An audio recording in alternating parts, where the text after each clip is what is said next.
জিভে জল আনা অনবদ্য একটা চিকেনের রেসিপি। এই চিকেনটা ক্যাপসিকাম দিয়ে বানিয়েছিলাম। ক্যাপসিকাম চিকেন খেতে কিন্তু দারুণ লাগে। রুটি, পরোটা, ফ্রাইড রাইস, ভাতের সাথেও ভালো লাগে, পোলাওয়ের সাথেও ভালো লাগে। তো চিকেনটাকে খুব ভালো করে ধুয়ে পরিষ্কার করে আদা, রসুন, কাঁচা লঙ্কা পেস্ট, তার সাথে জিরে বাটা দিয়েছি, আর তার সাথে দিয়েছি লঙ্কার গুঁড়ো, হলুদ, লবণ আর 2 চামচ পরিমাণ সর্ষের তেল দিয়ে চিকেনটাকে ম্যারিনেট করে নিয়েছি। এখানে কিন্তু 1 কিলো পরিমাণ চিকেন নিয়েছি।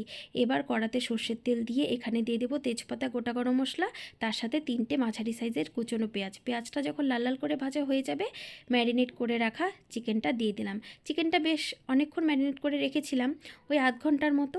তারপরে এখন চিকেনটা নাড়াচাড়া করব।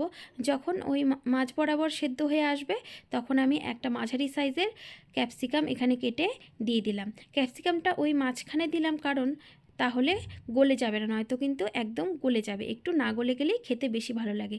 এবার ঢাকা চাপা দিয়ে ধীরে ধীরে আমি মিডিয়াম টু লো আঁচে চিকেনটাকে কষিয়ে নিয়েছি। এবার যখন কষানো হয়ে গেছে, তেল ছেড়ে দিয়েছি সামান্য পরিমাণে জল। এটা কিন্তু একদমই কষানো হবে, একদমই ঝোল হবে না। একটু গ্রেভি থাকলে চিকেনটা খেতে বেশি ভালো লাগবে। তো দেখো ঝোলটা ফুটে উঠেছে। নামানোর আগে এখানে গরম মশলা গুঁড়ো বা গরম মশলা বাটা যে কোনো একটা দেওয়া যেতে পারে। আমি গরম মশলা বাটা দিয়েছি।